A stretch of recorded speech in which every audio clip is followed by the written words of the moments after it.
നമസ്കാരം. ഏത് S P വന്നാലും പോലീസ് സംഘടനാ നേതാക്കളെ കണ്ടാൽ എണീറ്റ് നിന്ന് സല്യൂട്ട് ചെയ്യണമെന്നൊരു ട്രോൾ പോലീസുകാർക്കിടയിലുണ്ട്. ഇത് ചില എസ് പിമാരെ സംബന്ധിച്ചിടത്തോളം ശരിയാണ് താനും. IPS-കാരെ അടക്കം വിരട്ടി നിർത്തുന്ന കേരള പോലീസ് അസോസിയേഷനും പോലീസ് ഓഫീസേഴ്സ് അസോസിയേഷനും പത്തനംതിട്ട SP VG വിനോദ് കുമാറിന് മുന്നിൽ മുട്ടിടിച്ചു നിൽക്കുകയാണ്. നിരപരാധികളായ പോലീസുകാരെയും ഓഫീസർമാരെയും തനിക്ക് രക്ഷപ്പെടാൻ വേണ്ടി ബലിയാടാക്കി മുന്നേറുന്ന SP-യുടെ രക്ഷാകവചം മന്ത്രി VN വാസവനാണെന്ന ആക്ഷേപവും ശക്തമാണ്.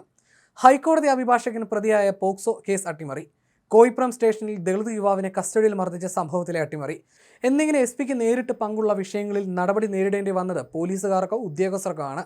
DIG വിളിപ്പിച്ച കോയിപ്പുറം കസ്റ്റഡി മർദ്ദന കേസിലെ ഫയലുമായി അഡീഷണൽ SP R ബിനു നേരെ മന്ത്രി വാസവന്റെ ഓഫീസിൽ പോയെന്ന വാർത്ത പുറത്തു വന്നതിന്റെ ചൊരുക്കിൽ നടപടി നേരിടേണ്ടി വന്നത് 12 പോലീസുകാർക്കാണ്.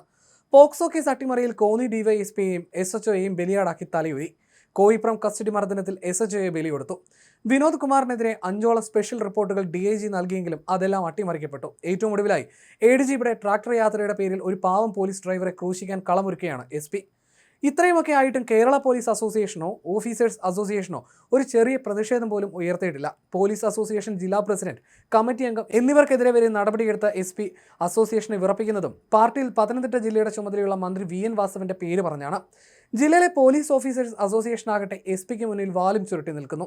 പോലീസുകാർക്കിടയിലെ രഹസ്യങ്ങൾ ചോർത്തി നൽകുന്നതും ഓഫീസേഴ്സ് അസോസിയേഷന്റെ നേതാവാണെന്നാണ് പറയുന്നത്. പോലീസ് ഡ്രൈവറെ ADGP-ക്ക് പകരം പ്രതിയാക്കിയത് സേനയിൽ പരക്കെ അസംതൃപ്തിക്ക് കാരണമായിട്ടുണ്ട്. SP-യുടെ പീഡനം മൂലം തിരുവല്ല ട്രാഫിക് സ്റ്റേഷനിലെ ആദിവാസി വിഭാഗത്തിൽപ്പെട്ട പോലീസുകാരൻ ആത്മഹത്യ ചെയ്തത് 2 മാസം മുൻപാണ്. ഇതിലും അന്വേഷണമോ നടപടിയോ വന്നിട്ടില്ല. പമ്പയിലെ FIR-ലും പോലീസ് പെട്ടിരിക്കുന്നത് ഊരാക്കുടുക്കിലാണ്. പമ്പയിൽ നിന്നും സന്നിധാനത്തേക്ക് ട്രാക്ടർ യാത്ര നടത്തി വിവാദത്തിലായ ADGP MR അജിത് കുമാറിനെ രക്ഷിക്കാൻ ഡ്രൈവറെ പ്രതിയാക്കി രജിസ്റ്റർ ചെയ്ത FIR പോലീസിനെ കണ്ടെത്തിച്ചിരിക്കുന്നത് ഊരാക്കുടുക്കിൽ നിന്ന് വ്യക്തമായിട്ട് പറയാം.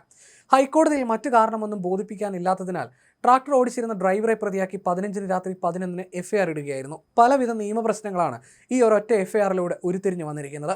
ഏത് വിധേനയും ADGP-യെ ഹൈക്കോടതിയുടെ വിമർശനങ്ങളിൽ നിന്ന് രക്ഷിക്കാനുള്ള തത്രപ്പാടിൽ തട്ടിക്കൂട്ടിയ FIR DGP-യെ വരെ പ്രത്യക്ഷത്തിൽ ബാധിക്കുന്നതാണ്.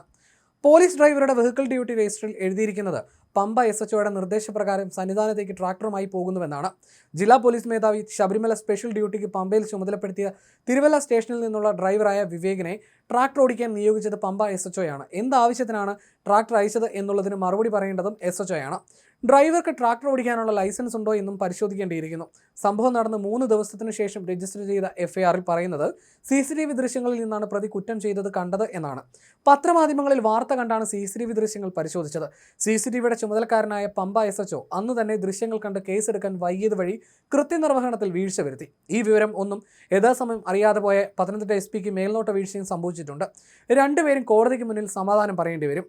CCTV ദൃശ്യങ്ങൾ കോടതിയിൽ ഹാജരാക്കണം. ഇതോടെ ഇത് വിവരാവകാശത്തിന്റെ പരിധിയിലും വരും. മനുഷ്യജീവന് അപകടം വരത്തക്ക വിധം പൊതുവഴിയിലൂടെ അലക്ഷ്യമായും അശ്രദ്ധമായും വാഹനം ഓടിച്ചു.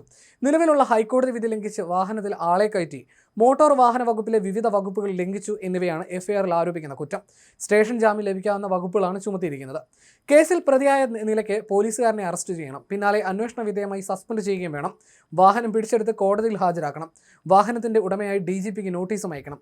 FIR-ൽ പറയുന്ന വകുപ്പുകൾ പ്രകാരം 1500 രൂപ വരെ പിഴ ഈടാക്കുന്നതോടെ കേസ് അവസാനിക്കും. എന്നാൽ ഇവിടുത്തെ പ്രശ്നം അതല്ല. നിയമം പാലിക്കേണ്ട പോലീസ് ഉദ്യോഗസ്ഥർ തന്നെ അത് ലംഘിച്ചു എന്നതാണ് പ്രശ്നം. പോലീസ് ഡ്രൈവർ കൂടിയായ പ്രതിക്ക് ട്രാക്ടറിൽ ആളെ കയറ്റാൻ പാടില്ലെന്നും ശബരിമല പാതയിൽ ട്രാക്ടർ ചരക്ക് നീക്കത്തിന് മാത്രമേ ഉപയോഗിക്കാൻ പാടുള്ളൂവെന്നും അറിയാം. ആ നിലയ്ക്ക് ചെയ്ത കുറ്റത്തിന്റെ ഗൗരവം കണക്കിലെടുത്ത് കർശന നടപടി വേണ്ടതുമാണ്.